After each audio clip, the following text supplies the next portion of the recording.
Okay, we are live now. Right. Just before we start, could we just ask people to not be with us in the studio, but rather follow the link shared on our Facebook Sanglap page? Um, could we like viewers? Could you just leave from the studio? The studio can only allow 6 people backstage. Can you just use the YouTube link rather than the StreamYard link? I've I just mean, written. you could use the StreamYard link. It's just that in that case, please do not add yourself to the stream. Remove yourself from the stream, and you can still watch and listen to us. Sorry about this confusion. We are also using this platform for the first time. Right. Okay, so I'll just have a quick look at.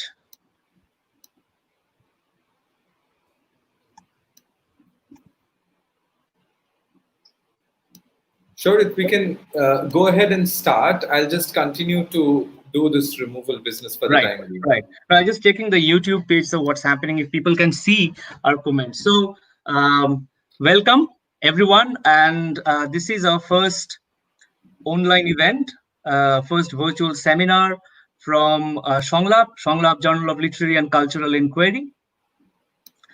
This is part of virtual seminar series that we have planned, that we are calling Considerations, a virtual seminar series.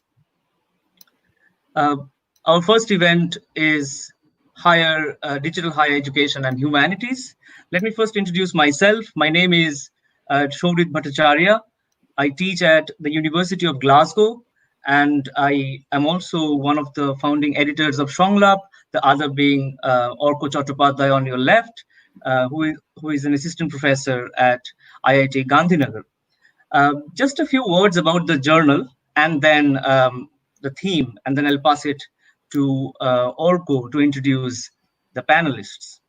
So Orko and I founded this journal in January 2014. And of course, we could not found it ourselves. Of course, we needed a lot of support from our colleagues, our teachers, our friends, and our students. So this is, of course, a collective enterprise. But since 2014 until today, 2020 June, we have been running this journal successfully. This is an independent journal. It is peer reviewed and it is open access. And we planned it from 2014 onwards that this journal is going to be open access, and it is going to be about issues that are both contemporary and relevant, or that have had an impact on all of us as educators, academics, and citizens. So this is something we started, and from then onwards, we have covered a lot of issues and themes. This journal is biennial and publishes 2 issues, of course, and one of them or some of them are open issues, of course, but based on some kind of a theme that we as a board consider for a particular issue. And then there are some issues which are guest edited. Some of these issues, for giving you an understanding, some of these issues we have covered include terror and the literary. It includes censorship, speculation and fiction, city space, and urban space, and then critiquing humanism, world literature, environmental humanities, caste, and most recently, in May 2020, we published our 12th issue, or rather the 6th volume, which was on genre fictions. The next one is going to come out in September. This issue will be is on pedagogy and using English in higher education, the way that academic higher education pedagogy works. And that's also a guest edited issue. And for the issue coming out in March will be giving out, sort of publishing our CFP very soon. So please watch the space of the journal website. There is a website for the journal, and also we have a very active Facebook and Twitter page for the journal with all these updates. So this is about the journal, and about this online event or this seminar series. This is as you can understand, probably, that this is a consequence of some of these crisis moments that we have been going through. And the pandemic, coronavirus outbreak, that has given us certain things which the virus, the outbreak is not only unprecedented in the way that it has panned out, but also it has affected lives disproportionately, in a way that we as academics, we as educators, teachers, writers, researchers, we have been allowed free access to a lot of libraries and journal repositories to encourage us to do research. But at the same time, you know that people are dying outside, that people are suffering, that you yourself or I myself could also be sort of easily the next victim. So that's a very weird uncertainty and sort of a disproportionate nature of sort of a very uneven feeling that with which we have to do work. At the same time, work is not stalled. We are doing all the works that we are supposed to do as academics or as educators and teachers. But there are discussions about how to sort of move from here. Does education entirely go online? Does education do people have across the globe? Do people have the adequate technological equipment to even sort of respond to some of these challenges that come online? Even based in the UK, and some of these debates have already started resurfacing even 3 months back, when students were sort of asked to take their exams online on a sort of a 2-hour exam on a full 24-hour basis. University is not only about students or teachers. University management also has to adjust pretty quickly to some of these aspects, some of these challenges, rather. And I've seen, as an academic, as a permanent sort of teacher at research lecturer at Glasgow, some of these emails about the university management that we receive, they show that how difficult it has been for some of them as well to sort of respond to some of these challenges. And we are also seeing the immense financial crisis that some of the most global universities, as they sort of advertise themselves, global universities have had to go through. And these challenges will continue as we move to the next semesters, etc. So this has given us also to think about what role do academics and what role do sort of researchers and students, teachers, or rather aspiring pursuing somebody higher education, aspiring students are going through right now. So this is one of the first seminars that we are opening up, some sort of a discussion about this issue from academics based in India, the UK, and Bangladesh. Unfortunately, one of the participants we couldn't have with us, and Orko will be sort of introducing them. But this is one of the first seminars that is going to talk about this event. And there will be other seminars bringing in a more wide sort of humanities spectrum or other social sciences. And if we have the possibility later on, the sciences, etc. But this is one line of seminars. There will be a lot of discussions and panels about other aspects that have sort of arisen in the wake of this outbreak. So I'll just stop here myself and hand it over to Orko to sort of give us his words and also then introduce our panelists today. So Orko. Yeah, thank you, Sourit. And before we go on, could I please request all of you who are joining us now, we are sorry about this confusing instruction, but we are using this platform for the first time. Appreciating that, I would again request you not to add yourself to the stream, please, because we are continuously being flooded with your requests of adding to the stream. Please don't do that. You can, in any case, watch and listen to us, right? So without adding yourself to the stream, please watch and listen to the panel here. Thank you so much. With that housekeeping announcement, just to kind of take it forward from Sourit, Sourit has already talked about the philosophy and the praxis of the journal, and it's extremely important for us to have this analytic, intellectual, academic rigor with a double-blind peer review, and at the same time to make knowledge accessible and open to everybody, which is where the question of the open access comes in. So, and he has also introduced the panel. And Sourit, could I please again request you to add Anuparna to the stream? This is happening because people are continuously trying to get into the stream. I think you have to continue to remove them, otherwise she'll keep dropping out. So could you please keep an eye on that as I speak? Thank you so much. Yeah. So today's conversation is about higher education in the digital mode, and particularly the humanities disciplines, the problems, the challenges, the advantages as well, perhaps, with higher digital education. So, what do we mean by higher education here? We are primarily talking about tertiary education. It could be a different conversation altogether when we are talking about school education and the digital mode there. So I think it's important that we perhaps stick to the reference frame, even though we could, of course, discuss school education as well. We are primarily talking about higher studies in the sense of a PhD program, an MPhil program, maybe a master's program as well. So all the postgraduate programs.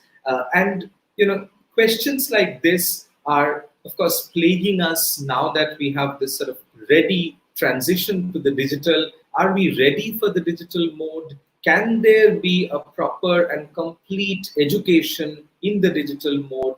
As we keep having, webinars, we are using a web channel here to conduct the session now. So there has been a bit of a debate about the ethics of the webinar, to what extent they should be used. Could they become a replacement for classroom teaching, or could they become an additional teaching aid? So I'm sure these discussions will become more and more important and clearer with our great panelists here. So shall we just go ahead with the panel? And let me first have Professor Mamun. Shall we begin with Professor Mamun? Sourit, is that all right? Sourit, you have to unmute yourself. Yes, Arka, please. We have Professor Mamun, and then we have Dr. Bhattacharya, then we have Dr. Sengupta, and then we have Dr. Mukherjee. So we can go one by one if you want. Sure. So let us begin with Professor Abdullah Al Mamun, who is an associate professor and chairperson in the Department of Mass Communication and Journalism in the University of Rajshahi, Bangladesh. And we're very keen to know the perspective about digital education in higher studies from a practicing professor in Bangladesh. So, Professor Mamun, the floor is yours. Thank you. Thank you, Arka and Sourit, for the platform you are giving today.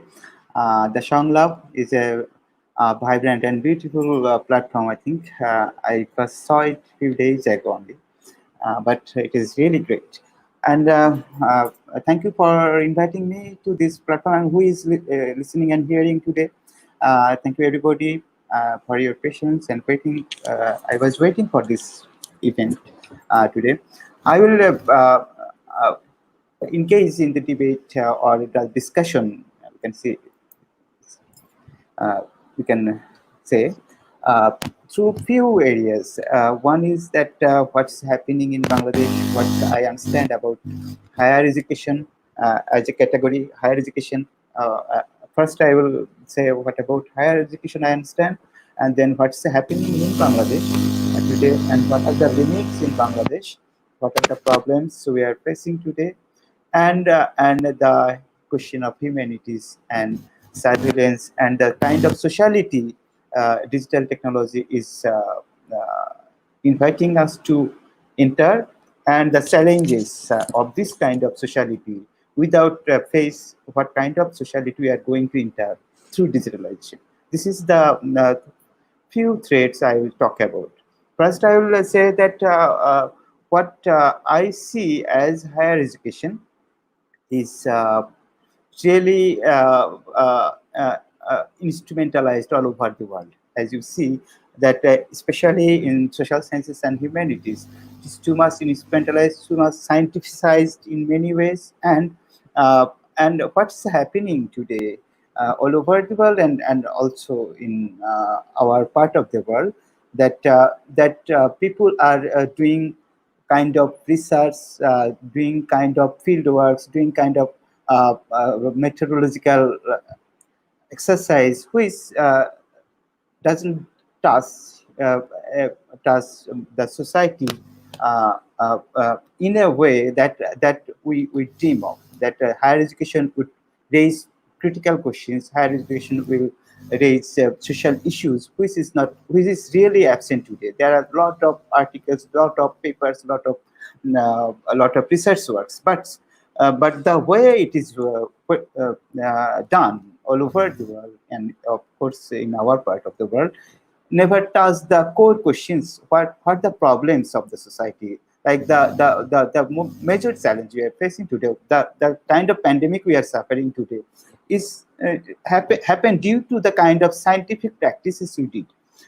As Latur has said, or the Agamben has articulated, the kind of problems we had with capitalism and the kind of knowledge practices we had. Till now, we are doing for at least last 50 years, have lot of problems. And this kind of higher risk questions and problems of higher education never resolved. And I think this is a kind of opportunity, the pandemic and the new kind of platform, as we are planning, new kind of platform, digital platform.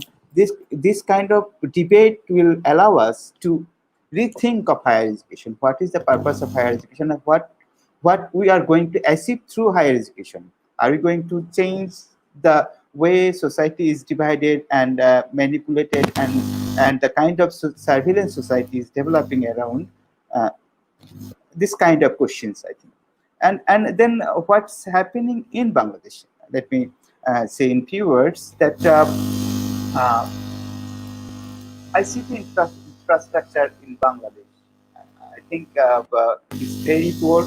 Not India is, I think, in some institutions of India is far better than us. But even after that, you see, last few weeks ago, perhaps 2 weeks ago, Jawaharlal University conducted a survey, and teachers participated in their faculty members participated in the survey, and they say that their infrastructure is not up to date. Is not there is no curriculum. There is no for the digital education. They are not prepared for that. There is problem with the curriculum. There is problem with ICT infrastructure. There is problem with the examination method. We have to think all of this at a time to shift to the digital education platform.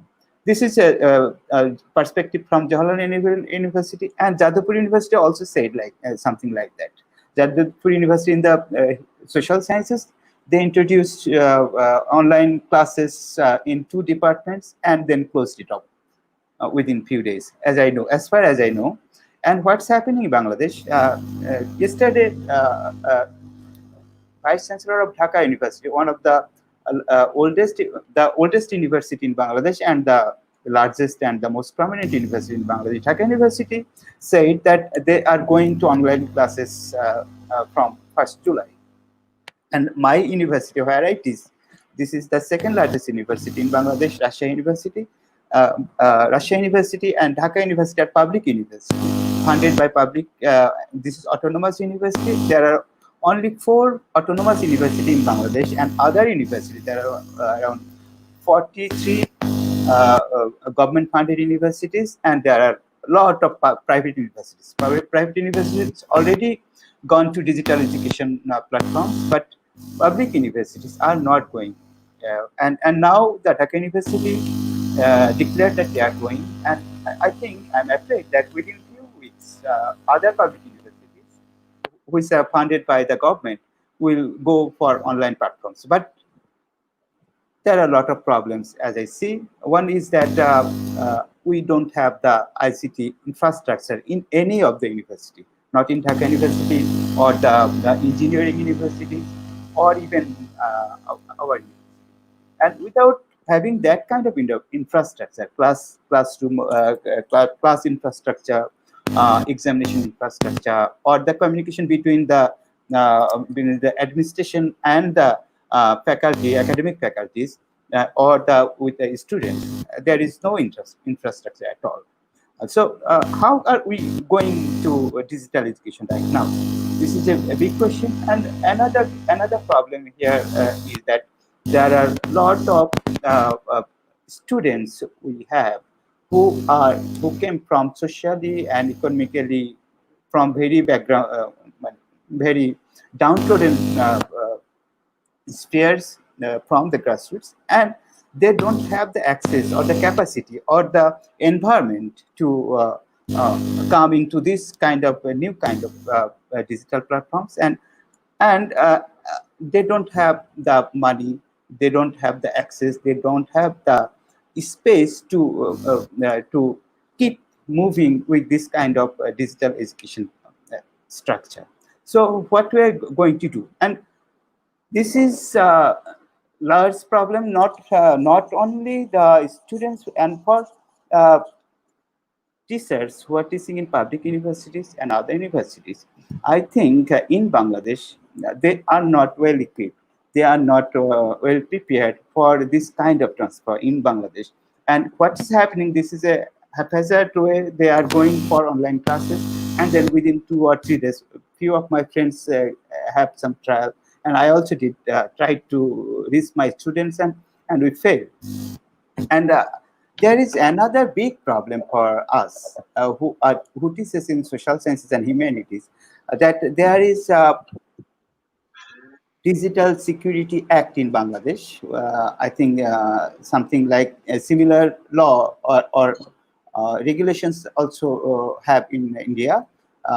That this Security Act, 2 weeks ago, one university professor was arrested, and today I read another news about him that the university have already suspended him. And 2 weeks ago, another university professor from another university, Rangpur University, was arrested for critiquing the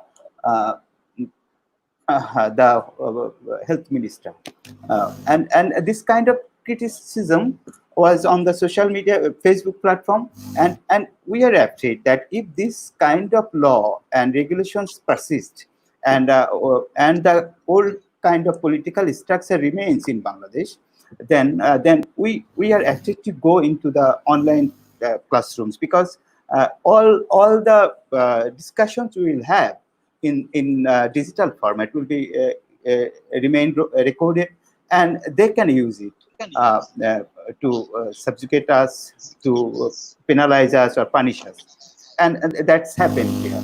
And this is kind of privacy and private space, the kind of university academic practice we want to have, that you can engage in any kind of debate, you can critique the religion, you can critique the values, the social values, or the gender values, or you can critique the state mechanism, or you can critique the prime minister and other. This is not going to happen in Bangladesh.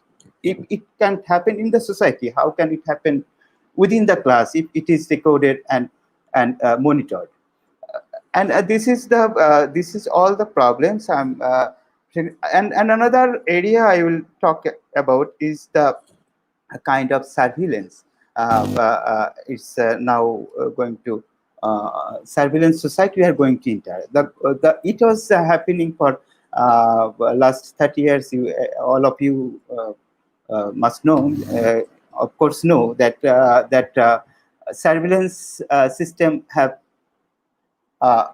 developed a lot with the digitalization and internet facilities, and now when there is no other option for sociality, the kind of surveillance, that kind of knowledge practice we are going to enter is really very much problematic.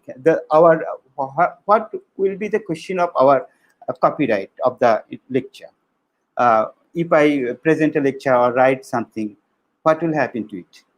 The university, one of our private university, is claiming that whatever you write or produce as a class material will be the property of the university. And what will happen then? the university, private universities, especially in Bangladesh, will collect all the materials, and then they will deal with their students, and the university teachers, private university teachers, will suffer from it. They will have no right to that materials, and then what will happen? And the kind of sociality these platforms, digital platforms are offering us is a kind of sociality which don't have any physical intimacy, physical interactions, and this kind of sociality. I think if we think of higher education, this as I understand higher education, it is not about intelligence, it is about intellect, and it is about wisdom. And if the aim of higher education to gain wisdom, and wisdom is absent, this kind of, if we continue with this kind of sociality, when there is no face of human, but there is only digital bytes and images, this kind of sociality will break the human thing completely. The human, what we understand throughout history as human, will be destroyed from this kind of digital society. And this is the all the areas I wanted to introduce. Today, and I'm expecting a huge debate among you, and then we will be somewhere. Thank you very much, Shori.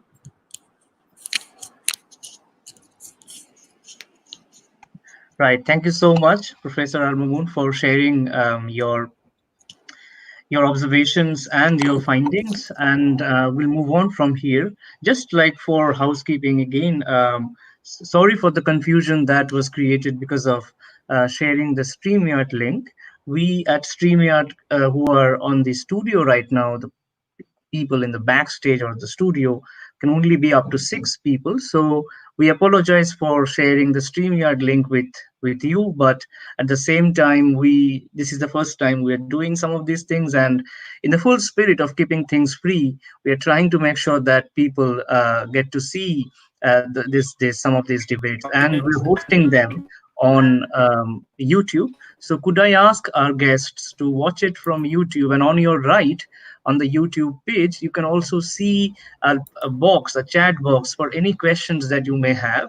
And then we could just then bring them back here and ask our guests, our panelists, some of these comments and questions. So sorry for that again, we apologize. And thank you so much for bearing with us. Thank you. So our next speaker is Dr.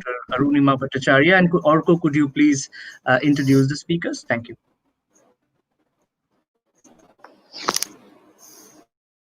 Yeah, thank you so much. And just to repeat, because we keep getting these add to stream requests, at this point, I don't want to take names, but there are 2 more requests coming in. Could I please request everyone not to add yourselves to the stream and just watch it, because this is creating problems for us here at the studio, and it's not your fault.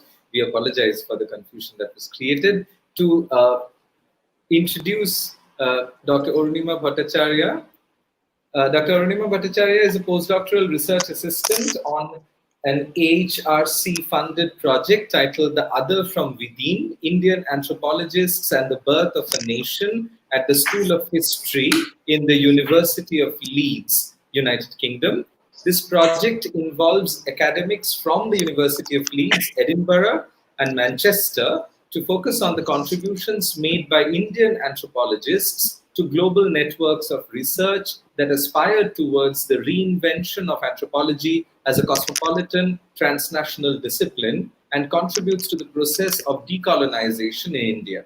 She has completed her PhD in English Literature and was the Anniversary Fellow at Institute of Advanced Studies in Humanities at the University of Edinburgh, where she continues as a visiting research scholar. She's also the Anti-Casualization Officer at the University of Leeds, UCU. And this is a particular context for us to hear from her as well, from her position as an Anti-Casualization Officer. So over to you, Arunima. Thank you.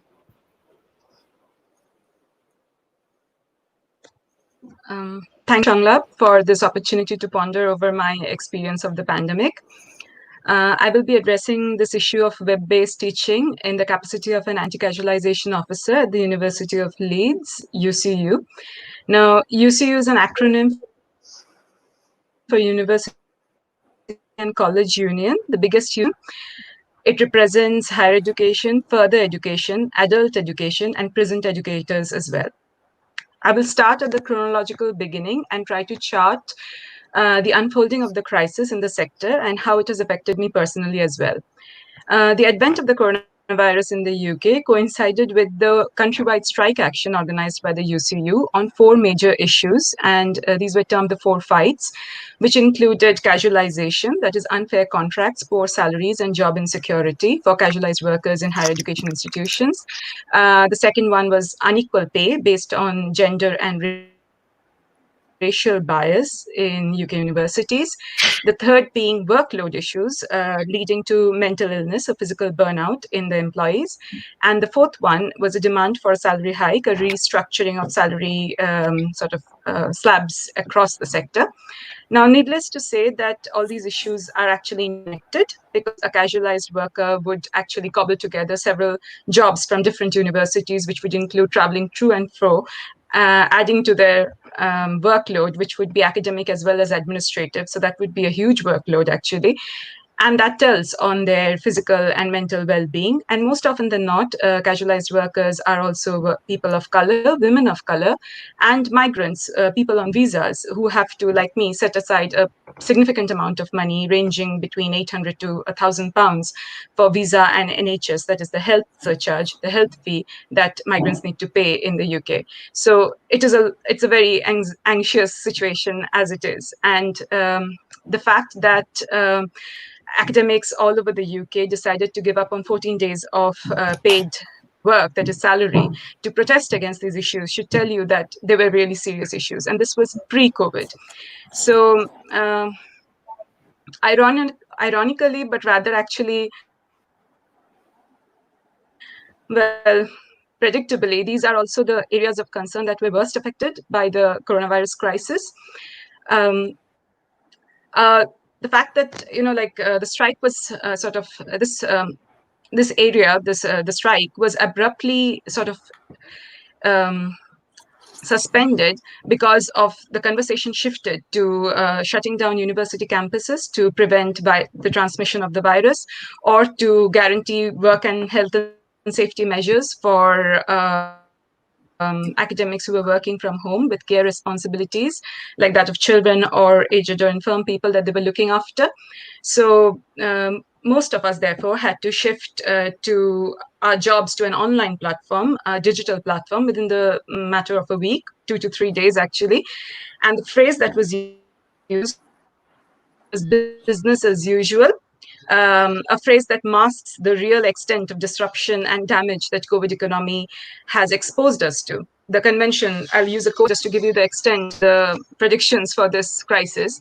The convention of higher education states that an estimated of 30 to 60,000 jobs were at risk, and many universities were confronting bankruptcy. Now, this does not even include people on fixed-term contracts whose contracts are supposed to end this September. These were just not renewed. Jobs which required physical presence, like lab demonstrators, were paused. And jobs in coffee shops or cafeterias and eateries around the university, tertiary sectors that kind of profit or prosper because of the university, were also put on hold. And these are also jobs from where students kind of raise their maintenance costs. So these are not factored into that kind of job loss and bankruptcy statement that we saw. So these are additional problems. And again, to reiterate, a disproportionate number of people who have been adversely affected by this crisis are people of color, women of color, and it ties into what I had previously mentioned about casual and the gender and ethnicity pay gap in the 4 fights. My own job as in this 3-year funded sort of project, which is actually funded by the UK government and not the university, was at the risk of being paused, as any progression would require looking at or interviewing people on ground, which would require, again, crossing international boundaries, which were shut down. So therefore, there was a lot of issues in continuing the project. However, I was supported by my project heads who made the decision not to pause the project because that would be quite harsh to stop my income in the middle of a global pandemic. And it was a professional decision as well as a personal one because on a personal level, they knew that in order to go into lockdown, I would have to travel back to Glasgow, which is where my partner is based, and away from Leeds, which is my workplace. And also that I was extremely anxious about my parents back in India and their health. We have, so in a way, we have moved to the digital platform to safeguard our employment and also to hold on to the research momentum that the project had gathered over the first few months that we had spent working on this. From what I've gleaned from this participation as a union officer, a casualization officer in the improvised administration of the COVID university, so as to say, and the economy, and my own personal experience as a precarious worker in a project or in a situation which could have worsened, a project that could have been paused, I have developed an understanding which is kind of twofold, and it kind of speaks to what Professor Mamun has talked about. And the first aspect is a critique of the education sector as it is structured and funded at the moment. A lot of the studies that have happened recently in the wake of the COVID-19 crisis have laid bare the excessive dependence of UK academia or the higher education sector on a corporatized and a market-driven economic model based on government fee loan market reforms, which were originally introduced as a way to promote a sustainable future for the higher education sector and to facilitate student choice. But it has actually created a financial bubble, a term that the UK Higher Education Commission uses, which increased dependence on international student numbers who pay a higher fee. And a lot of the research funding actually comes from this fee, as has been discussed. And also a debt-fueled asset expansion in terms of building, swanky buildings and more, sort of well-structured infrastructure. This has led to a deficit black hole of £2.6 billion in the higher education sector, and a disruption that has been caused by the pandemic during the disruption. In contrast to this, it is important to emphasize that the individual stories of hardship and solidarity are sort of based on the social responsibilities of an university and what education really means for a society and an individual.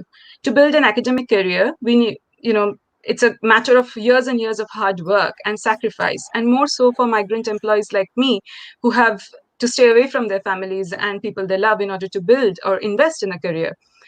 We as educators in the humanities are not just, our relationship as students are not just elucidating how we actively contribute to the holistic development of the students' worldviews. So therefore, we can obviously see a big disjunct between the profit-driven model of education and the constructive responsibilities of education towards a better equipped society. These two sort of sides to it and my realizations about what the problems were given the personal solidarity networks and the model, the education model that the universities were pursuing, it is kind of reflected in the two grassroots movements that have developed over digital platforms again regarding how education is supposed to sort of reframe itself. And the first is using the coronavirus, sort of pause or the crisis as a sort of an opportunity, so as to say, to sort of reframe the sector from within. And the first one is the Corona contract. It demands an immediate contractual guarantee of 2 years of work at or above the current level. It has been supported by the UCU, that is the union, and demands universities to take responsibility for their casualized workers, protesting against redundancies, and because, of course, the job market is frozen. So if people are sacked and laid off, then they do not have new jobs to apply to. And the market is basically frozen. So the university needs, and they also argue that universities actually will end up needing more researchers and educators during the shift to the digital platform, because it is an unprecedented amount of work.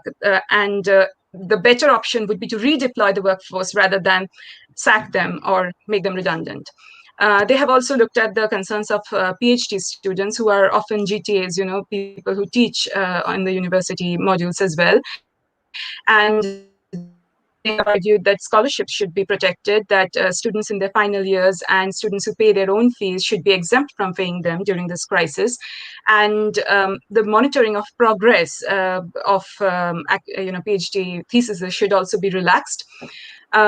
The other public-facing campaign is the Fund the Future campaign, which is launched by UCU. It depends on mobilizing support for casualized staff from permanently employed members who are expected, or as a political responsibility, to refuse the work taken that has been created because the casualized people in the departments have been made redundant. So the campaign aims to rehaul the basic structures of higher education by drawing on the on-ground reality of its members and employees of the higher education sector. It aims to mobilize on race and gender equality campaigns to hold university managements to account, and to also seek a critical accounting of university finances so that we can shift funds from infrastructure building to job retention schemes. And both these movements make issues of unfair contracts, job loss central to the agenda, concentrating on racial and gender-related bias that has sort of, transformed the UK universities into an extension of the Home Office, so as to say.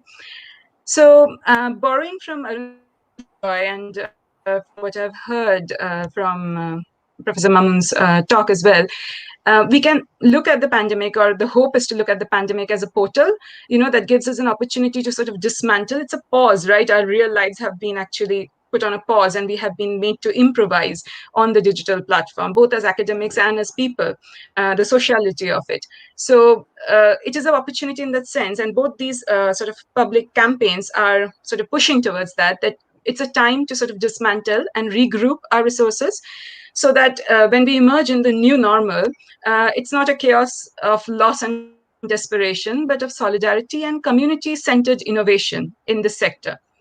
So that is the kind of evaluation that I have been able to do, because if you are interested in any of these movements or how the UK education sector is confronting them through public campaigns and through mobilizing resources on the ground, the resources are available online, and you can look at the UCU page as well.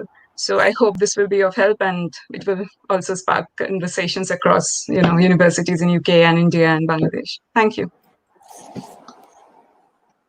Thank you so much, Dr. Bhattacharya. So again, a housekeeping reminder that please do not add yourself to the stream. We apologize for the confusion that it has been sort of our earlier links had created. Please watch it on YouTube. This event is being hosted live on YouTube, and on your right you will have a chat button to have any questions and suggestions for the panelists. So thank you so much for bearing with us. Thank you so much. And we move on to the next speaker, and I'll ask Orko to introduce our next speaker. Orko.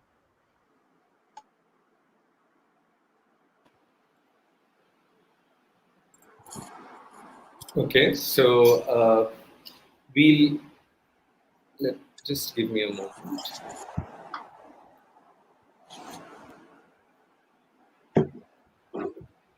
So we move on to our next speaker after Dr. Bhattacharya. Dr. Anuparna Mukherjee, is she there? Because there were some problems with the stream. Is she there? I'm just checking. Yes, I can see her there, but if there is a glitch, then we can move on to Samrat, Dr. Samrat Sengupta, and then Anuparna. We could come back. We could come back to Anuparna. I think we can go ahead with Professor Samrat Sengupta, if that's fine. Okay, so to introduce Professor Samrat Sengupta, he's an assistant professor and head of the Department of English at Sammilani Mahavidyalay. And head of the Department of English at Sammilani Mahavidyalay. So I would request others to perhaps mute themselves if possible. Shamrata, is it possible for you to mute yourself? I have muted all of us. So, Arko, please go on so that Okay, your so voice is. yeah, Dr. Samrat Sengupta is Assistant Professor and Head of the Department of English at Sammilani Mahavidyalay under University of Calcutta. His doctoral work is on ethico-politics of post-colonial resistances, focusing on the Naxalbari movement, a radical Maoist insurgent movement in Bengal. His research interests include gender studies, Nabarun Bhattacharya, post-structuralism, memory studies, and post-humanism. His recent publication is on Stiegler and Derrida's take on teletechnology and power, published in a Springer anthology. He has co-edited a special issue for us, for Sanglap, and that was titled Caste in and as Humanities. His first Bengali monograph on syllabus of resistance will be published later this year. So over to you, Samrat. Thank you.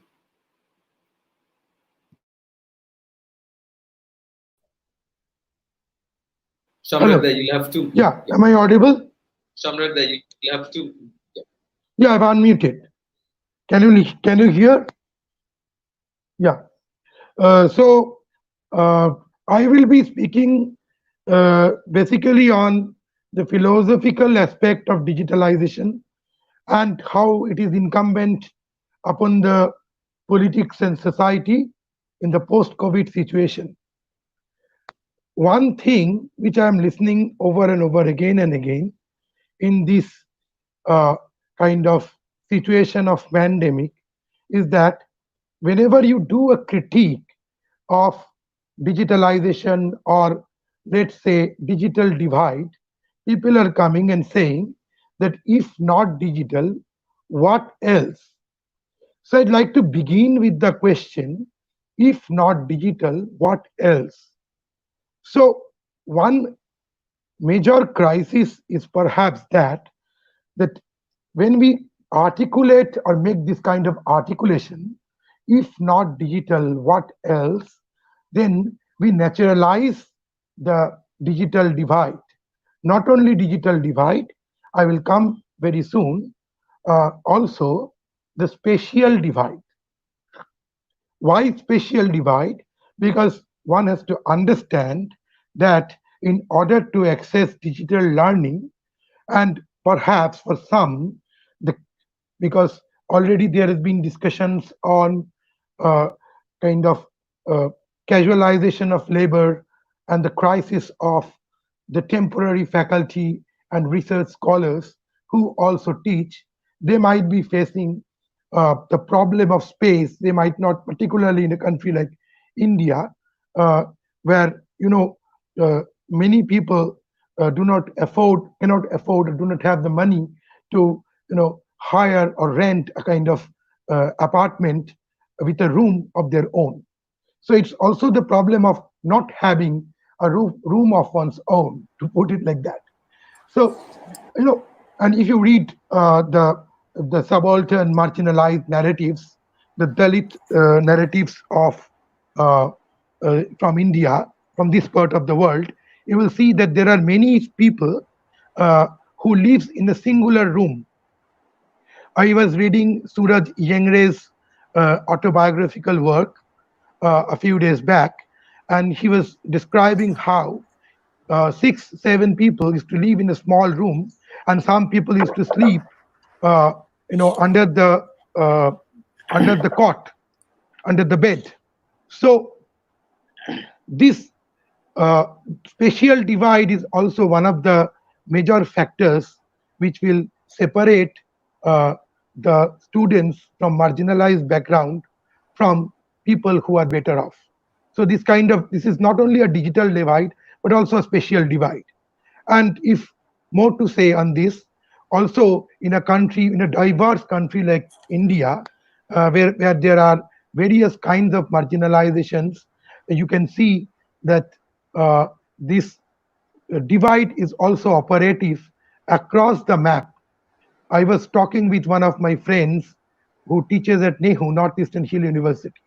Then in the hilly areas, in the northeastern areas, the internet access, the speed of the internet is not that high. Few days back, a kind of translation webinar was happening. We call it webinar nowadays, not seminar. So this webinar, which was happening in a Kolkata college, some artists and poets and authors were invited from the Northeast, and they couldn't join because their internet access was not that good. So it's both about the speakers and the listeners. The digital divide is operating. So from this, I will shift to the and also link it with the philosophical aspect of technology-based learning, that is learning which is based on digital technology. Now, one very important thing is nowadays many webinars are happening. I have received almost intimations of 10 webinars happening today itself and a few happening now. I don't have problem with this, but basically what the question which I want to ask is that what is the politics of disseminating knowledge? Is it contextualized? Is it disconnected from the speakers? Who are the target audience? What is the situation in which they are listening or receiving this knowledge? What is the situation of the speaker from which he is delivering this knowledge? All these relevant questions should come up when we talk about digital learning, digital education. We should not uncritically accept digital learning as something which is a cure-all pill.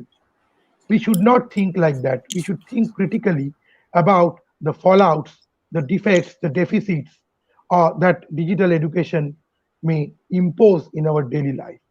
So this celebration of technology is also a certain kind of blinding about people who are outside the sphere or who are actually damaged by these uh, inroads of digital learning. So this is a major crisis because this technomorphic form of education. Actually, I'm not against. I need to say I am not against digitalization as a method, as one of the methods of learning. Okay, digitalization, of course, it opens up a space for receiving knowledge for many. Even in the marginalized areas, people can access the internet and access through YouTube, through various other channels. People can access these lectures, and these are also, recorded and being stored. But one problem is that when these lectures are restored, who are watching these, from which portion of the world they are watching, and how they are receiving it. One thing is that I think in some way this celebration, again, I am critiquing the celebration of technological education. I am celebrating the uh, like digitization of education. I'm not against digital education as a medium, but digitization of education, where it is operating as an ideology, where all forms of education is proposed to be digitalized in the coming months, in the coming years. And in many colleges, in many higher educational institutions, universities, they are thinking of adopting it for the next 1 or 2 years, assuming that the COVID pandemic will not go away. And in the course of that, they're also forgetting the other possibilities, the good old possibilities, since the courier service is on, since the books are also available because courier service is on, and postal services are also on. Can we think of like sending some material, some written words, or even CDs to our students, to our colleagues, so that they can access it in other ways than coming online, and this is this boisterousness that someone who has access to the digital medium and can have access to high speed internet is privileged to access this kind of education. This thing should be questioned. That is what I am trying to question. And very important thing is, with the question, another question which will come up is the question of politics. That because education, as Mamun already pronounced it well before me, that there is a connection, there should be a connection between higher education and so it's and the existing society and politics, how it is speaking to the existing society and politics. And we should also think about the technological limits of digital education, where we do not know to whom this knowledge is reaching, whether it is reaching at all, how many people are receiving it, how they are receiving it, from which background they are, whether this is of any use to them. And without the actual presence, we cannot like think of removing the actual presence. There are people who are thinking that this should be the model of the next generation. This is the generation X, Y, or Z model, that digitization should be the only way, the only path of higher education in future. This is something we should radically question and challenge, because digital education can be one way, but it shouldn't be the only way. Another thing is, I was talking about the question of archiving, because the question of archive is also a political question. Who will access these lectures? What will be the objective? Whether we should, uh, archive a lecture which is meant for the BA first year student with a lecture, which is meant for a PhD student. These are things which have been naturalized for us in the university model we have been going through for years, because we know that there are separate classrooms, separate teachers. In a way, people can say that this is an enabling factor, that a BA first year student can also listen to a PhD lecture. That is okay, but there should be hierarchies. Some people will argue against me, definitely. We all know that hierarchy is bad, discipline is bad. But one very important, since I work on Stigler, one very important standpoint which Stigler brings is the question of trans-individuation, that how knowledge gets disseminated and how knowledge is being produced. See, a group of people who are arguing against their earlier generation, they propose a system of knowledge. And the next generation again argues against the hegemony of the particular form of knowledge. And it, in this way, trans-individuation of knowledge, it happens. So reasoning and counter reasoning, this is a serial mechanism through which knowledge is produced. And in digital mechanism, we don't know who is imparting this knowledge to whom it is reaching. And this actually feeds into the grand myth of free flow of capital. Digital learning, digital education becomes like a free flow, that it is the knowledge is flowing freely. Anybody can access it from any part of this world. We need to question this absolute idea of free flow uncritically. This is a very, very important question. And we should also question the way the universities are transforming. See, the question of digital knowledge production and its grand celebration after the pandemic, sometimes it seems in a very, insensitive way also, because my students, many of them come from the South 24 Parganas area of West Bengal, and this area have been worst affected by Amphan cyclone. Many of their houses are damaged, and I think in this way we should have some reserve while imparting this digital education. We should also think of people who cannot access it, or who cannot access it temporarily. Maybe one of my friends who teaches in a private university, in a very esteemed private university in India, says that her students cannot access digital like online classes simply because they have power cuts. Okay, maybe after a point of time, the generators also die down. There are problems and there are interruptions also in the internet connection in some places. It's not always that even the privileged people can access it every time. So we should think about the model of the university transforming. Just two things which I want to refer, and then I will conclude my talk.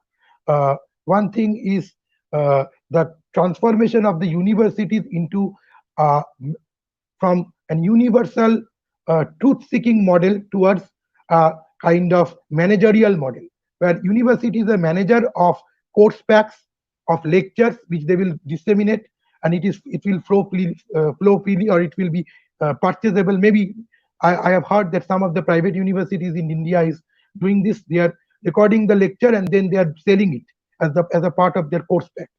They are withholding the copyright also unethically. So that is also an issue. One of my senior teachers and mentors told me a few days back. that has happened with this lecture. So that is one problem. This managerial thing is very much very important, because in these online knowledge dissemination mode, it seems that different lectures, different course packs, different forms of lectures, they are freely flowing all around, and anybody can access it. It completely depoliticizes the higher education in a particular way, decontextualizes and depoliticizes. And the last thing which I would like to mention is that this is very important, because this this concatenation, this kind of assemblage between the teacher, student, and the situation, society in which we live, this is destroyed. I'm not saying this is getting destroyed, but this can be destroyed by an uncritical celebration of online and digital learning. So we remove the body. So this kind of disembodiment of education which is happening, and I'm critical about that. Thank you. Thank you so much, Dr. Sengupta, for I'll just unmute some of your mics. Switch off the mic. Right.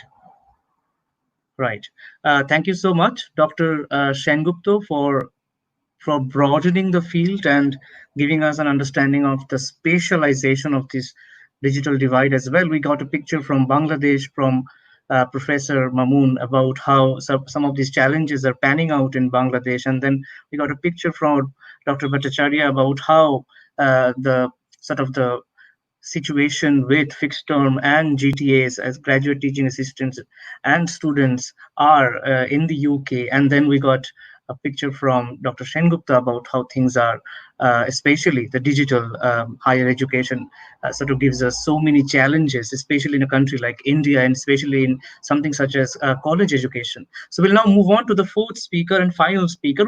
I just want to announce that we couldn't have Dr. Joseph Shafer with us today for a lot of personal urgencies. He had to travel from his university location to his family for some urgent reasons. So it's very unfortunate we couldn't have him, but I'm sure in next events, as we organize, we could definitely get to hear from Dr. Shafer. So we get to the final speaker, and I'll transfer it over to Orko for introducing our final speaker, Dr. Mukajee. Yeah, thank you, Sourit. So, Dr. Anuparna Mukherjee is currently serving as an assistant professor of humanities and social sciences in IISER, Bhopal, India. She was previously teaching in St. Xavier's University, Kolkata. Anuparna holds a PhD degree in literature from the Australian National University and has completed her graduation from Presidency College, Kolkata.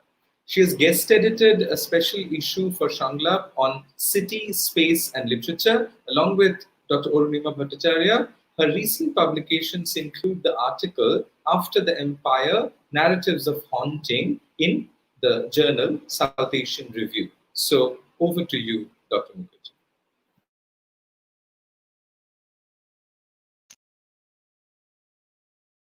Hello, can you hear me? Hello? Hello? Am I audible? Yes, you are. You are, Anuparna. You are audible. Please go ahead. Yeah. So sorry, first and foremost, apology for, the interruption that I'm facing with my connection here. So, so it's kind of apposite to talk about some of the problems of digital education, particularly, in research institutes. And, the institute that I teach is primarily a research institute. Of course, it offers BAS, MS courses, but with a very heavy focus on research. But that apart, I would also like to thank, our previous speaker.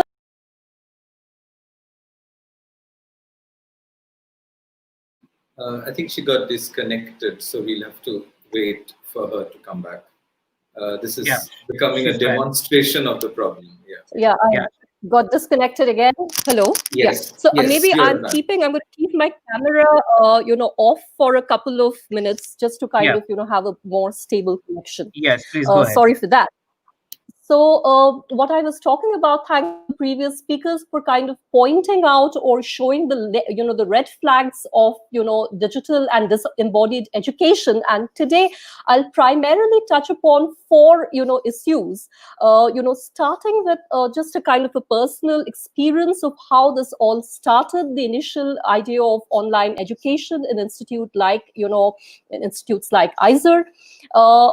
Then, of course, I'm going to touch upon the difficulty of teaching sciences, and of course, in relation to that, of course, humanities. The different modes of assessment that we had thought of, and then.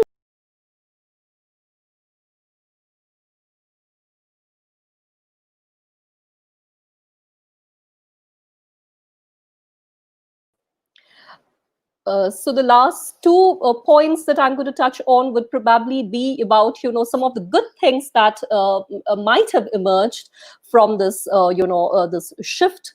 And the last and the most important thing that we need to talk about is, of course, this is kind of the digital divide that is so very important, because everything, is premised on the assumption that, the digital, facilities are available to our students and to the teachers who are, using the digital platforms. So very quickly, how it all started. So initially, when we plunged in, it was much more to kind of, to save the day. It was a kind of a stopgap arrangement.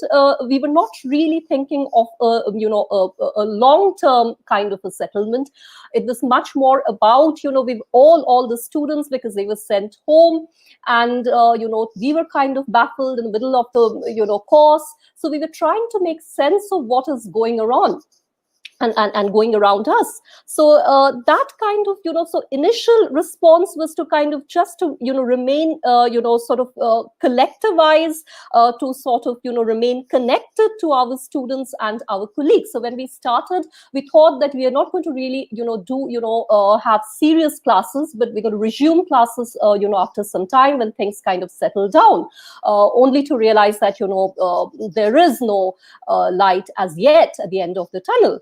So it was kind of, initial response was much more about grappling with this loneliness. If you if you remember, in the kind of, in the early days of lockdown, before this, the migrant crisis became so visible, people were actually talking more about, how to grapple with isolation, how to grapple with loneliness, and we were also very concerned not only for our students but also for our colleagues and our community. So we thought that we may as well kind of continue some form of teaching, some form of exchange online. And then we can kind of take these up once we come back in June or maybe early July. But then the thing was, this was a part of this very, affective response to the pandemic. But what was very interesting was that, how this kind of, this particularly as a teacher of literature, this kind of, epidemiological response to literature kind of, and response to shaping the world as we see and as we read the text, kind of opened up new portals to look into the world. For instance, at that point of time, I was kind of teaching or waiting for Godot, which was part of the course on modern drama. And my students came up with all kinds of interesting ideas. They were kind of trying to, ask me, I mean, they all felt that they are kind of caught up in this Trump-like limbo and waiting for this Godot, this kind of chimeral figure to kind of arrive someday, which is like the hope, and they were all kind of connecting the availability of the vaccine. When will the vaccine come? Will it come? Why is the world depopulated? How do we, I mean, the literature all of a sudden made, I mean, the text that they were reading, all of a sudden made, a lot of sense to them. And we had this continued discussion about all kinds of, texts that we were reading in relation to what was going on. So that was in a way sort of, so literature was in a way, talking to life with a certain degree of urgency, if I may put in. It became a portal or a window to kind of look into the larger issues. But then we kind of realized after some time that this kind of, exchanges for the, for a certain, I mean, kind of intellectual stimulation will not work, because the university is not going to open time in the near future, so we'll have to kind of move to the plan B that we have. And the plan B at that point of time was kind of, of course, plunging, having, resuming the course online rather than just having a few exchanges, weekly. And that, of course, brought in a host of problems. The major problem was, that students faced, particularly in a science education, science institute like IISER's, was that, how do you kind of, substitute the activity that is carried on in the laboratories, the lab or the experiments which are carried out, and people were actually working with livestock, cells, plants, specimens. So it was extremely difficult for them to carry this entire, activity, sort of to the digital platform. But people also thought that, maybe for the humanities, it's going to be relatively easy. But that's not really the case. Apart from the fact that this disembodied, there's something very unnerving, kind of sitting in front of the laptop and talking endlessly, despite the fact that we tried adopting an interactive kind of a classroom model. It is still very disembodied. We started missing, the live interaction, particularly in a drama course, which kind of also depends a lot on, gestures, gesticulations, body movements. So that was kind of, it was kind of eerie to an extent. And particularly, if I keep my course in mind, the biggest challenge that I faced was that a very important part of my sort of assessment was, a collective performance of one of the texts that they're going to sort of read, a creative collective performance of one of the texts that they were reading in the syllabus. And that was not possible due to the lockdown. So, that important component, which is part of, I believe, even though I was kind of teaching drama from the vantage point of literary studies, nonetheless, kind of doing away with this element, I thought took away something from the course. Of course, if I have to kind of offer it again on an online mode, I might think about exploring the digital space now, because after all, a lot of experiments are coming up. There are, little monologic performances which are happening. So I might think about the substitute of, think as a substitute, of a live performance. We might think of kind of, going digital there, but that's a different story altogether. But this experiment with kind of live space, interacting with friends and kind of coming up with something, that is something that, my course really suffered from. Again, another course that I could think of from my personal experience was a course that, I hope to offer, in one of these semesters, the course on the city space. Even though I kind of look at some of the literary responses to, city and literature, but at the end of the day, them for a city walk or a field walk as part of my course, which of course cannot happen because of the pandemic situation, at least in the near future. So that again brings us to another very important, question. This is about the field work in humanities. Of course, there is a fantastic, piece that I was reading in the conversation about, science researchers and how that was, that is eroding because of pandemic. But humanities too. I mean, we are also suffering in many ways, because when we talk about higher education is not merely about, classroom teaching. It is also about research. It is also about, the field work that you kind of carry out. And as a community, I mean, we are all at this point of time suffering because of the pandemic, so there are scholars who could not go, to the field to carry out research. Some of them are stranded. I know of a friend who, who kind of once told me that, there are these festivals that happen at a certain part, or in a certain in a certain time at in a certain part of the world, and it happens once a year. So if you miss it, if you miss the field work, then you're basically, your research, you have to wait for the next festival.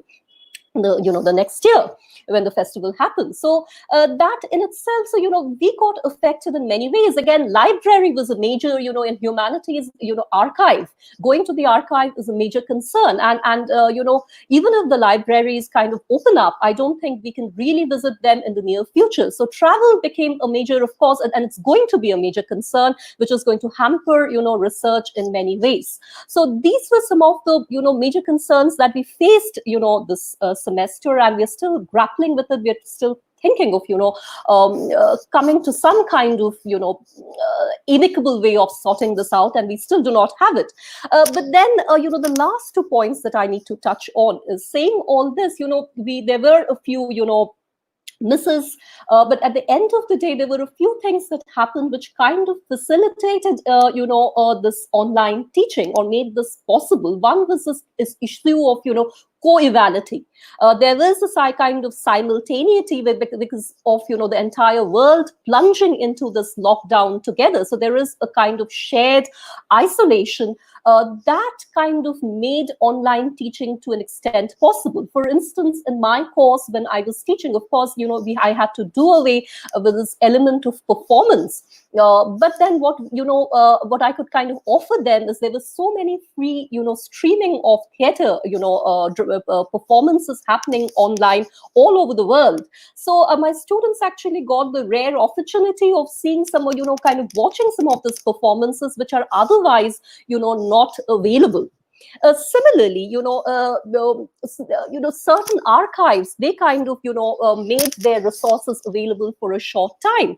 Some of them are paid archives, some of them, and not all of them are available in South Asia all the time. So students could partially kind of benefit from some of these, opening of these archives, use of the PDFs, the ebooks which were kind of made available. And finally, I think I would also broach the topic of webinars very shortly before I kind of conclude. I mean, it's a contested topic now because of the hyperproduction that is happening. But at the end of the day, we must also kind of keep in mind that, seminars, I mean, the problems that we are raising with, or the problems that we have with webinars, I mean, it's not kind of exclusive to, at least not all of them are exclusive to webinars. I mean, we always had hyperproduction, predatory, sort of seminars all over the world. All kinds of, seminars would happen. What this digital platform is doing is basically kind of, making these seminars basically visible.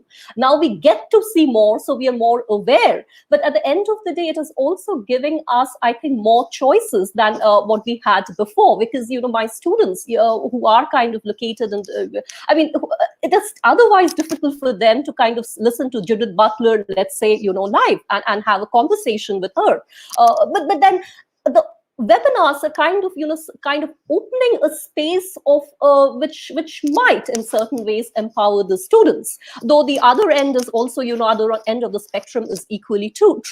So it kind of also created a space for several of these research scholars to kind of connect, to kind of, engage in meaningful exchange. Obviously, all seminars are not meant for everybody. There are, I mean, most of them, it goes without saying, these are niche events, but it kind of, allowed the community, the global community, the global academics to kind of sort of, academic to kind of, remain in touch with each other because of these webinars or, the events that were kind of going on. So these were some of the benefits, I would say, or I wouldn't call them benefits exactly, but these were some of the things which kind of saved the day to an extent. But if before concluding, I think I should also mention the other issues. I mean, I was talking about the benefits, but I should also bring forth, all these that I have discussed so far are premised on this assumption that, students have the digital platform readily available at their disposal. which is not the case. And so I'll quickly kind of summarize some of the problems that I had personally faced and I have heard from my friends. One was, of course, this apart from the fact of course the basic assumption is that everybody would have a laptop or a smartphone, so which is not the case, obviously. But even those who had a smartphone or who had laptops at their disposal, the internet connectivity was actually a major problem. I mean, we have adopted a global model locally, but we cannot really kind of adopt a global model sort of uncritically, given the uneven demography, given the uneven sort of internet connection in various regional spaces. So that was a major concern. So we had to reduce the number of classes. Despite that, students have shown remarkable resilience, remarkable capacity to adapt. But despite the fact having so many classes from morning to evening online, I mean, they were kind of depleting their data card very easily. Plus, there is this entire question of screen fatigue. They are kind of, listening to these online lectures, then, attending online seminars, followed by all kinds of, again, the study material that are available or made available to them are online. So that there is a kind of saturation point that had kind of reached. So we had to create a model, and we are still kind of thinking about it. We had this sort of, temporarily created a model of kind of reducing the number of classes, but we are still thinking, because this is not a long-term solution. So we had to also, sort of, think about ways of accommodating so many classes online. So these were some of the experiences that I had, during the last few months.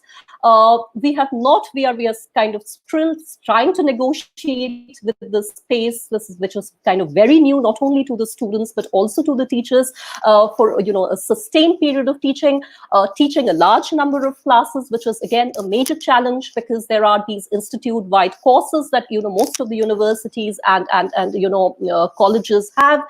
For instance, you have a language teaching course or some kind of, introductory course. Teaching them to a class of 90, 100, whatever it is a huge challenge. So we're still kind of trying to negotiate with these challenges and hoping that we would come to some kind of, maybe solution in the near future. So thank you.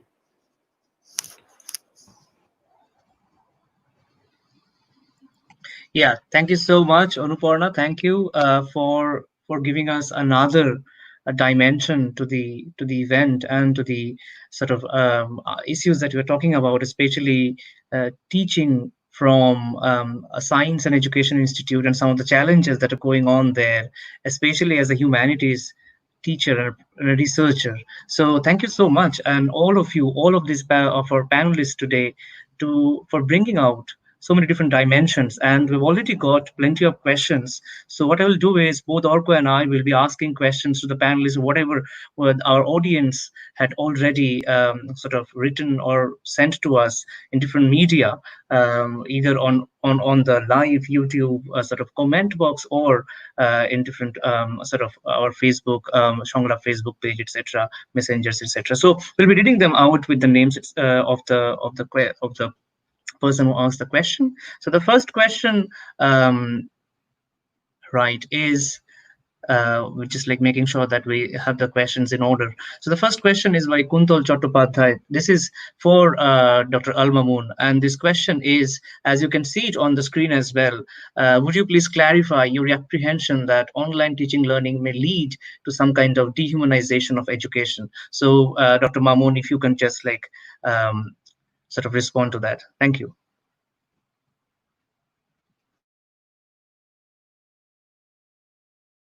Microphone is unmuted. So that's I was using a term from Agamben's recent writing. Agamben was saying that the kind of compromise we are doing, the governments around the world is doing, that to handle the pandemic, coronavirus, they are shutting down all the institutions, shutting down contract, and even social distancing. The kind of social distancing, what Agamben was saying, that this is going to be a model of society, that everybody have to stay in distance from without physically becoming closer to one another. The physicality is compromised all over the world, and every government is imposing it on its citizens. First in China, and then Italy, and everywhere. And Agamedi was saying that this is the kind of model the who are governing, who governs us around the world, the powerful people, are going to force upon the society. And if this is true, that society is going to become digitally governed and digitally monitored, and citizens are monitored throughout the digital formats, and they are constantly locked down in their homes, then there will be no kind of human relation or human society at all, the kind of society we used to love. And then the kind of then what will happen to the educational institutions and the kind of education we are proposing through digital format? Then it will happen that we will have humanities, the kind of human sciences, or human or the kind of social sciences that don't have any human thing at all. That the kind of questions we will raise, the kind of knowledge practice we will go into, which is not human at all. That will not differentiate between what is human and what is non-human, or what is humanly achievable and what is not. The kind of criteria the authorities in power, or authorities who are guiding the educational model around the world, like the who are controlling the Google, who are controlling Facebook, who are controlling the other digital devices, they will model the educational institution, that they will model the human behavior, they will model us, and the model the kind of research question we need to ask as they expect from us. So this is the thing I was saying, that the kind of humanity or the education we are proposing through digitalization is will some way detach our humanity, detach us from the humanity we search for, or the humanity we dreamed of. Thank you very much.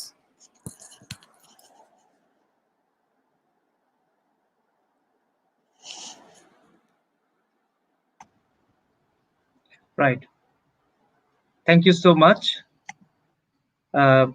Al-Mamun. So we'll go to the next question. This is for Dr. Arunima Bhattacharya, and you can see the question. Could you please share your views how the lack of classroom interactions would affect students of colleges, since that is an important part of growth and education? So partly related with what Professor Al-Mamun had to also respond, but also maybe from the UK context of undergraduate and postgraduate education. So over to you, Arunima. Yeah, thank you for the question, Jaya.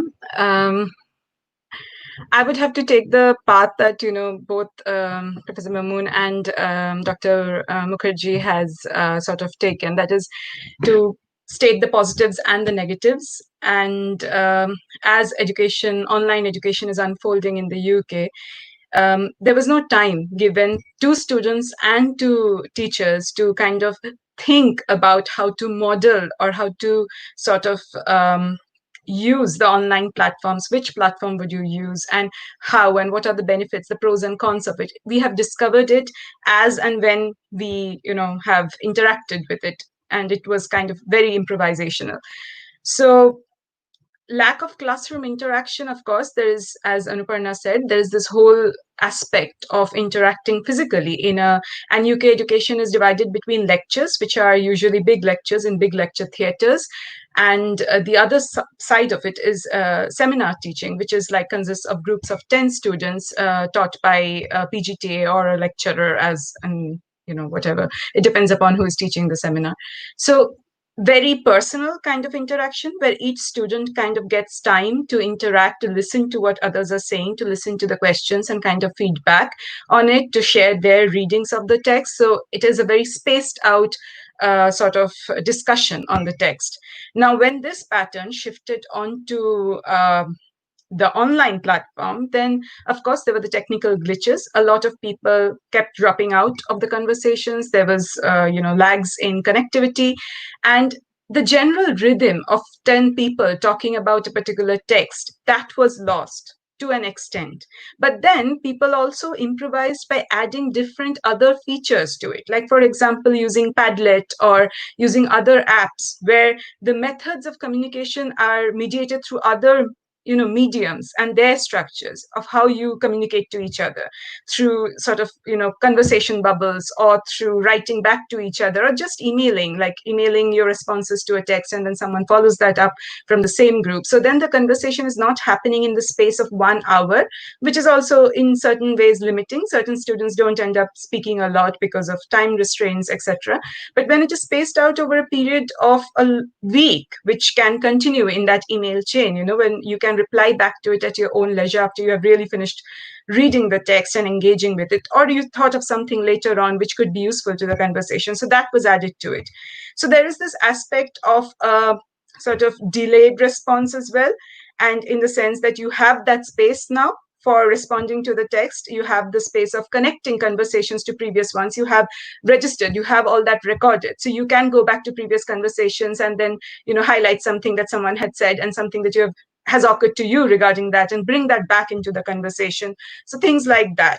So we are still kind of on the verge of discovering the potentials of what the online teaching platform can provide, but then very, very limited by the basic idea of access and how many people have the peripherals to access this, the technological peripherals of headphones, of a space, a private space. Most of the students, the international students, for example, are sitting in their homes across continents where it might be like 2 p.m. in the night and their family members are sleeping.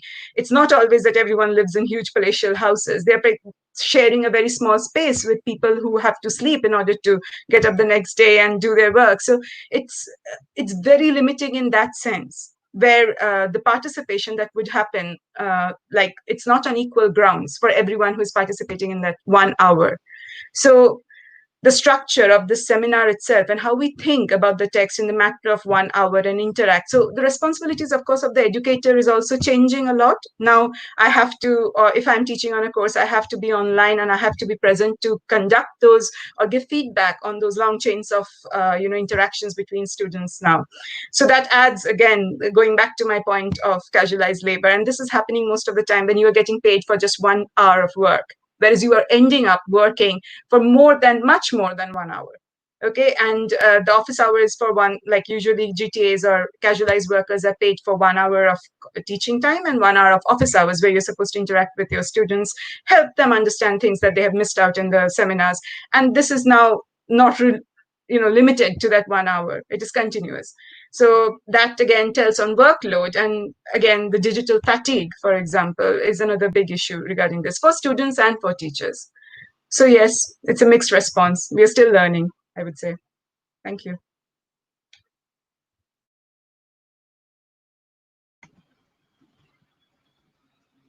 Right. Thanks a lot, Dr. Bhattacharya, for responding to this question. We have a question for Dr. Sengupta now. So the question could be on screen by Nisarga Bhattacharya. The classroom too is not a limitless space, so whether it be offline or online. I'll just unmute. I'll just unmute Dr. mic for the echo that it's creating. And once you can see the question, I can then just unmute you. Does online learning lessen or increase this?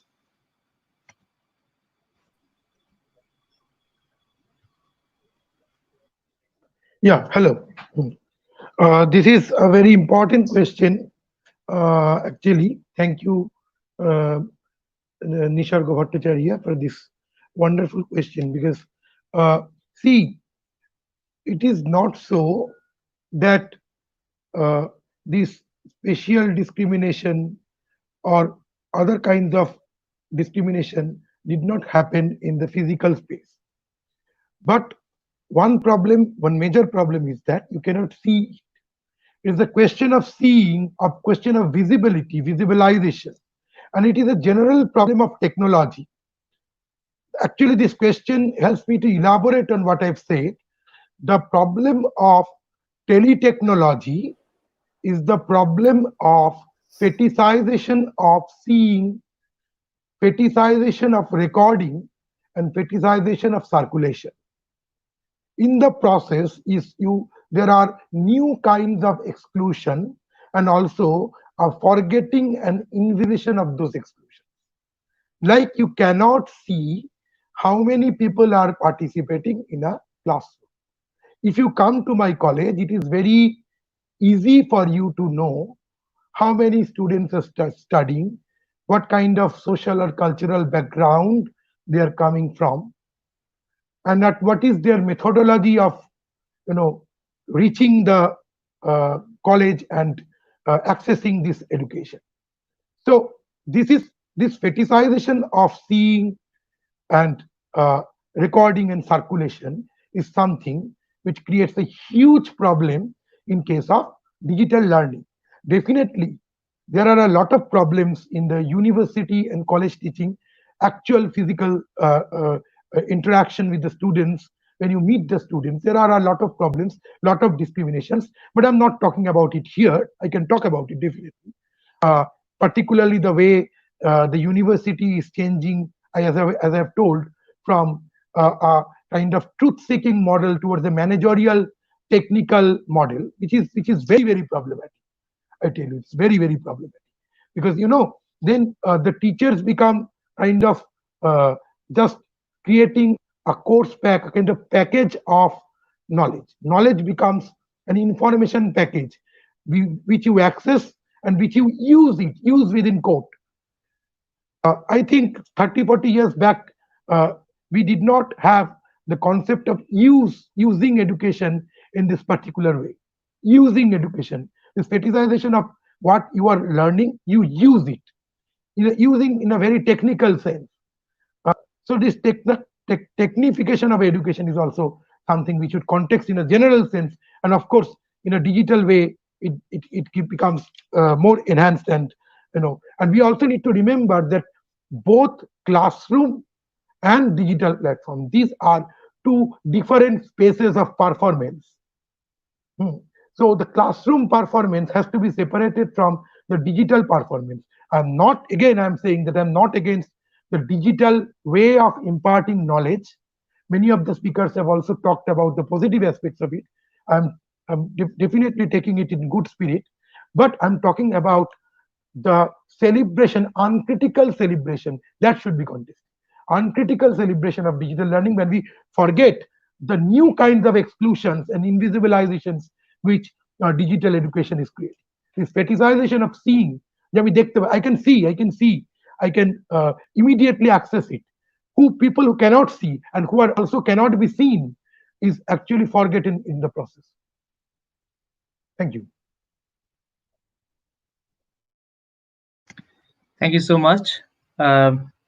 Sengupta, for the response. And this is for Dr. Mukherjee. I'll just show it so that you can see. This is from Dheeraj Shah. That webinar is discriminatory, but could it be said that the return of seminar in the near future guarantees the de facto liberal phase it used to have, especially with hype of hygiene among us all? So either Dr. Mukherjee or Dr. Sengupta, or both of you could respond to it.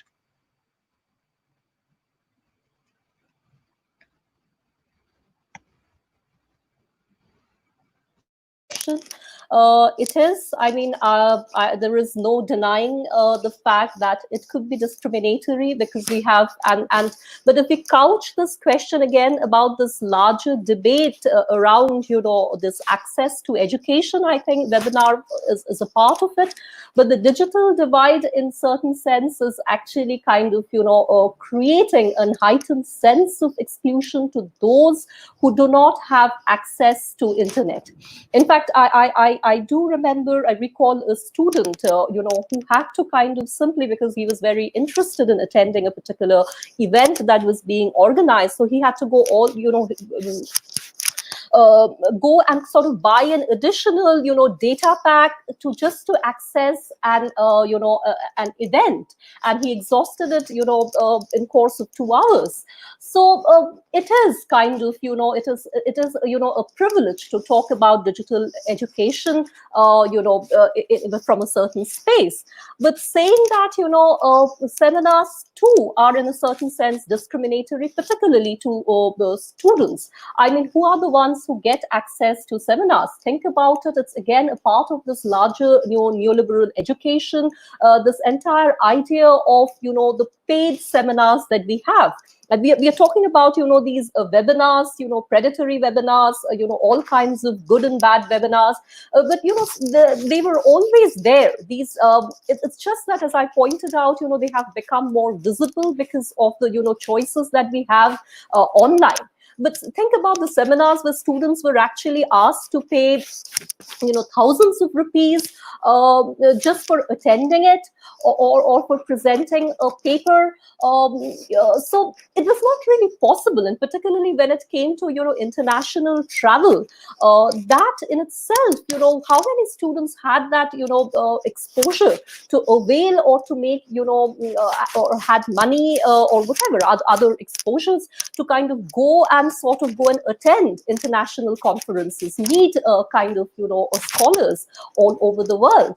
I think if I think about that, from that vantage point, in a certain sense, I think webinars have opened sort of, spaces where students from the peripheries, students who do not kind of, go to elite institutions, or even if they are, part of the elite institution, but, they're kind of situationally located, not in the metropolitan centers, they have an access to kind of interact, to kind of, present their questions, share their ideas with the people, with the larger community, because of, this availability of so many options, online. So there is a certain sense of, also, I can't really call it, an egalitarianism, but at the end of the day, there is some kind of redemptive.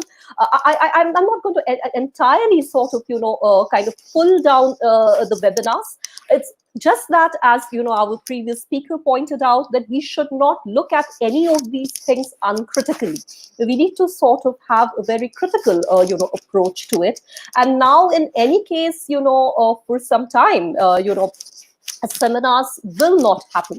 That kind of congregation is not going to happen. So what do we do? I mean, webinars are the only options through which we can kind of connect, or maybe create a working group of scholars, students who are or interested participants who can kind of connect and continue with their academic activity, which is also very necessary to kind of maintain a certain level of sanity. Otherwise, being unable to do things which we are used to doing in our everyday lives, that in itself is kind of also kind of pushing us off the cliff. So all these events are, in a certain sense, they are also sort of, an intellectual requirement, and our way of making sense of what is going on around. So I mean, we do not really have an alternative at this point of time till we find another, but hopefully we're hoping that, if not this year, next year, we are going to kind of again go out and travel. Things would be slightly better, but till then, I guess we do not have an option, and we'll probably still have to kind of adhere to whatever we are doing right now.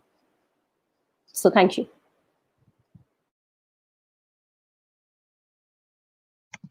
Thank you, Dr. Mukherjee. Just for time, there are a few questions that I have personally received in my social media messenger services. So, so just another round, if possible, quicker round. So a question to, this cannot be showed, of course, on YouTube, because I don't know exactly right now how to connect these questions. But this comes from Krishanu Odhikari to Professor Mamun. So the question was, in context of what you said about Bangladesh, about some of the challenges of doing online education in Bangladesh, what could be the alternatives pertinent enough to deal in such a crisis, at least to engage the students or to believe that something could still be achieved through such online platforms? So what's your take on addressing the kind of discursivity that you are dealing with? So what are the alternatives that you believe that online platforms could be used for in the context of Bangladesh and higher education there?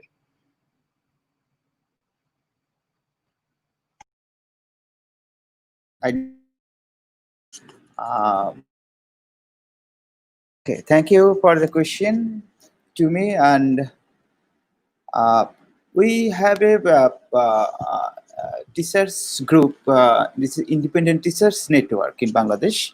It's comprised of teachers from private university, public universities.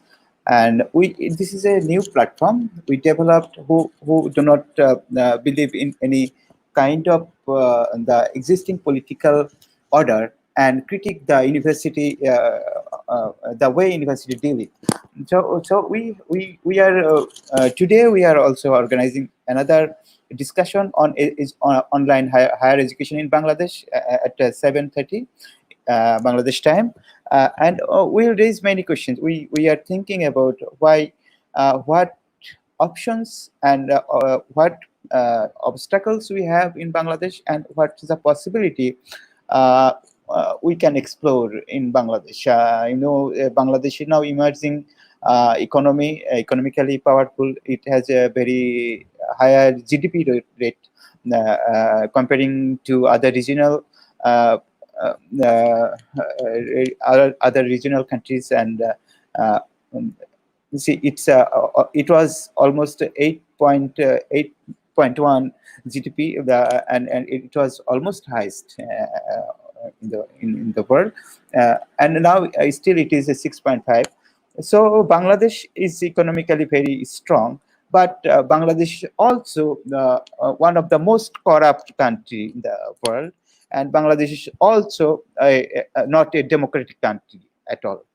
You see, there is autocratic regimes, and the decision, the way the decision is made, there was no election in Bangladesh for quite a few time, or a fair election, we can say.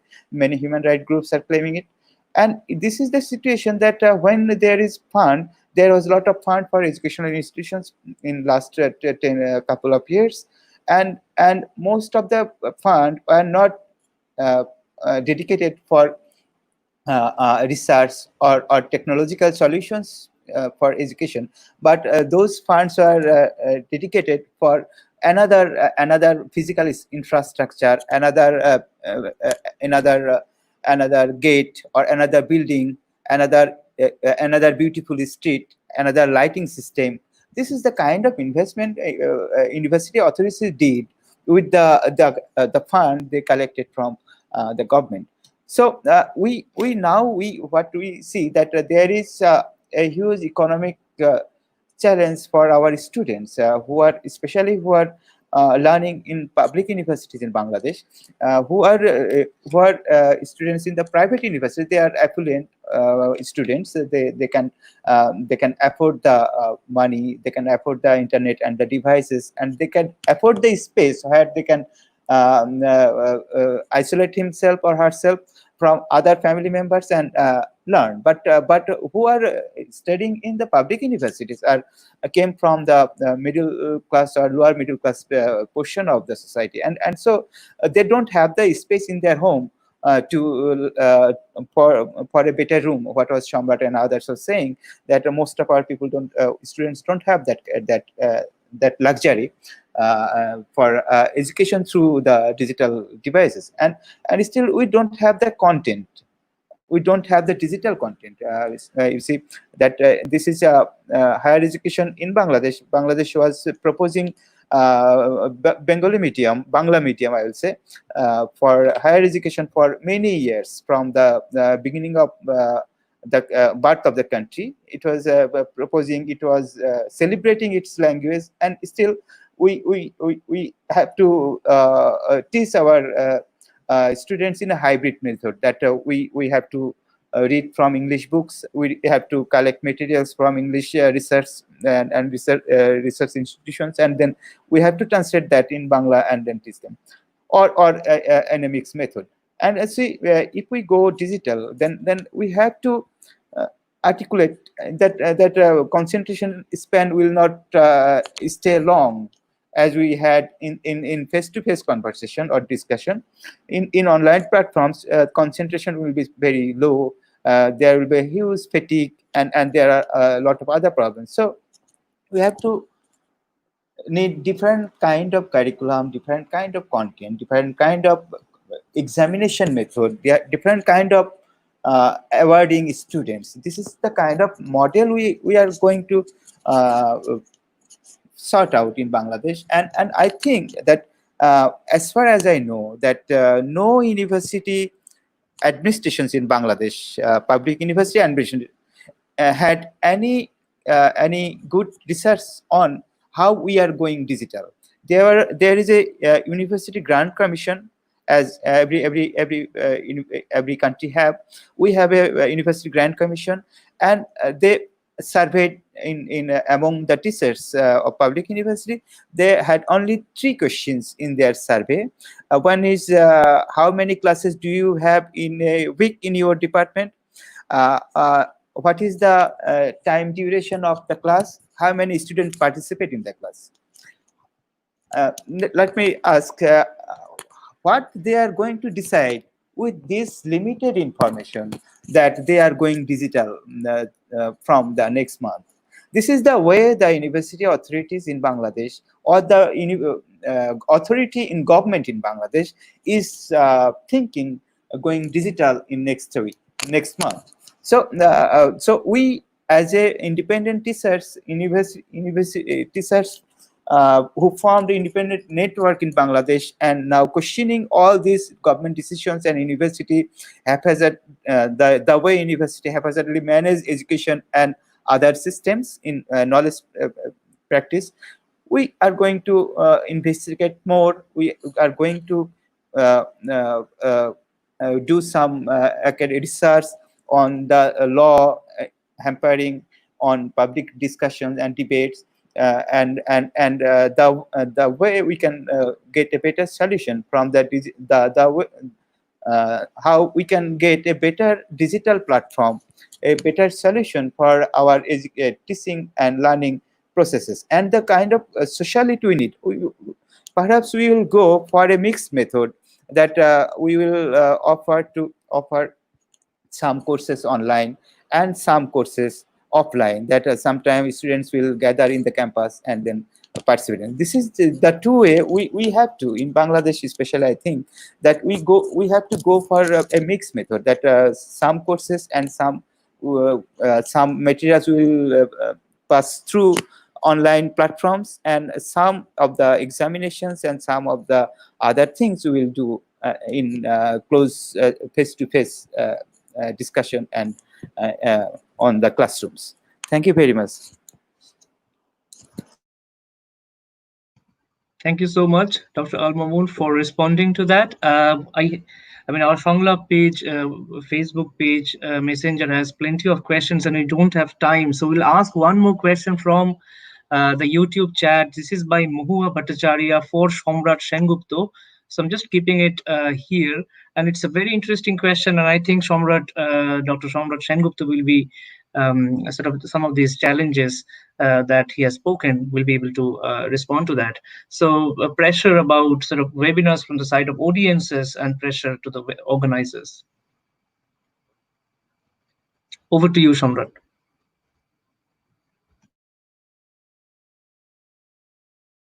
I assume you are talking about the pressure to organize such an event and to do it, to go digital, the pressure to go digital. One very important thing is, I need to mention that, just as Mamun said, that they don't have in their country a program or a research of how to go digital.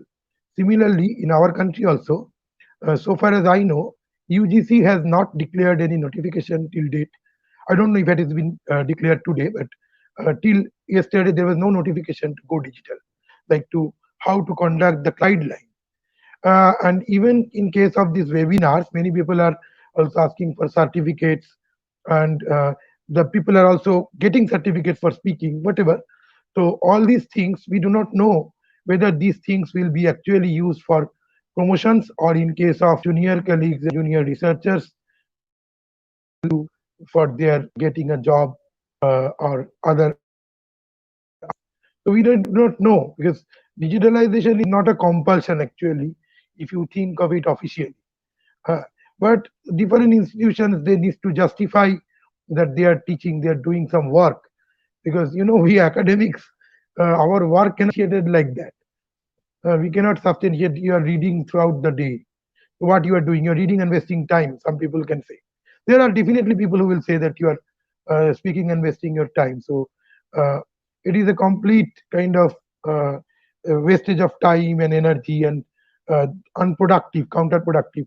And this question even comes more to the humanities student, because I told you about the technification of knowledge, technology based learning, that you need to substantiate you are doing something which is of use, quote unquote, use to the society.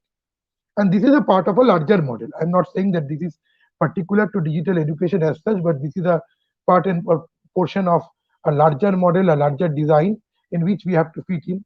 When you apply to grant also, you have to always substantiate that how it is of use. So it's not about sitting and speculating at your home.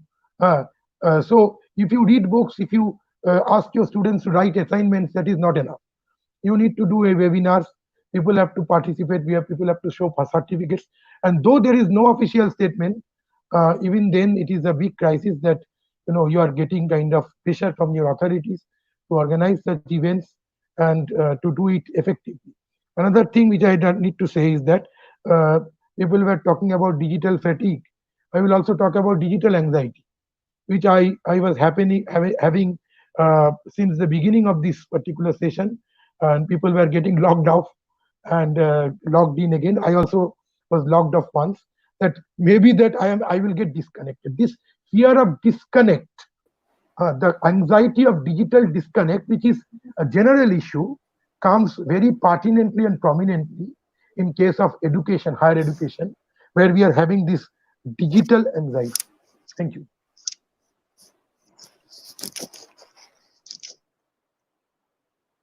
Okay, we're already reaching time, so we can't take any more questions just because our speakers have been speaking for almost 2 hours now. So, so from my side, I'll say my thanks and transfer it over to Orko, and he'll have the concluding remarks. So, thank you so much, every one of you. Thank you so much for sharing your time. Thank you so much for sharing your experiences, your observations. And we are going through a very difficult time period right now. And especially as educators, this is even more difficult, as you kind of feel, as I said in the beginning, the unevenness of having to work from home, as if everything were normal, and then you get to see that nothing is actually. We are still going through the pandemic. We are still going through some of the consequences. We are still scared. We are still anxious, as Dr. Sengupta says, in a sense, digitally anxious as well, sharing some of our views on social media about how things will pan out. So thank you so much for sharing some of your views in your own capacities, and I'm very sure that some of these things will connect with a lot of people who are going through some of these experiences, going through some of these issues. And I also, from my part, apologize for some of the technical glitches that we had in the beginning and the confusions that we have created. So I'm sure viewers must have got something from this seminar and will continue with them, and I'm sure will be better as we move ahead. With all the follies and with all the flaws, I say thank you, and over to Orko. Yeah, thank you, Sourit. I think you've already done an extensive Thanksgiving, so without adding to the thanks and the apologies for the confusions that we have created by the adding and not adding to the stream options. I mean, but in a way, what was quite amusingly interesting is, how the session itself became a demonstration for some of the problems that we have in digital education. I mean, people falling out, people coming back in, the organizers messing up the instructions. So all this, in a way, goes to show the complication that we are faced with. Just to conclude on some of the very interesting threads that came out, and I was noting them down, this question of surveillance and a digital society, to what extent it could generate certain kinds of surveillance, the question of copyright, who owns a lecture, who owns a talk that I have given, the alternative to the digital, if not digital, what else? Of course, the digital divide in terms of access, but as it was very interestingly divided, this question is not just about access to the device, it's also about access to a stable connection, which some of our panelists also had. Right. Archive, the question of archive, recording a talk, again, the question of consent there. The fear of the digital, the anxiety of the digital, as Dr. Sengupta pointed out, the performative differences between an in-person classroom and a digital classroom, the question of disembodiment, which is again a very important question. Of course, we can continue perhaps with the professional aspect of the interface, but what about those conversations over tea and coffee that we have in a conference? But I would like to end with one point that, it's interesting how the critique of this particular format of the webinar also sometimes seems to emanate from more elite academic institutions. And that can be contrasted with the not so elite academic institutions who are able to organize such webinars, and a lot of heavyweights, so to speak, in the field without traveling can make themselves available. As we know, financially and otherwise, also in terms of schedule, it's not possible always for people to travel and to be there for a particular conference. So this question of availability and where the descent is coming from also perhaps needs to be taken into consideration.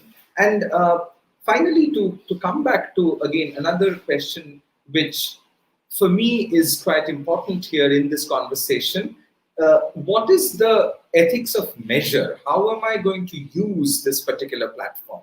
If it becomes an alternative to the classroom teaching, there are severe problems with that, and that's my opinion. Of course, others may disagree. But if it becomes an additional teaching aid, I see a lot of promise in this particular platform. If it becomes an additional teaching aid, not a replacement for the classroom lectures. And that's why it's also interesting how the webinars have been distributed into quasi-classroom lectures as well as research talks. So personally speaking, if it offers a certain research talk dimension, perhaps, again, there are advantages for us there. But without further ado, I would also like to take this opportunity to thank all the viewers and listeners, and of course our panelists who gave such a wonderful sort of transcontinental sweep to this conversation. We had conversations about Bangladesh and India and UK, and because there are, of course, social, political, demographic differences we're talking about. And, as we keep mulling over the do's and the don'ts of digital education, we will keep coming back with these, seminars organized by Sanglap. Not every single seminar would be on digital education, but we will keep working together and keep coming back with different topics as we continue with this lecture series. So thank you so much to everybody, and thanks for everyone who commented, questioned the panel, and were audience to this wonderful panel. Thank you so much.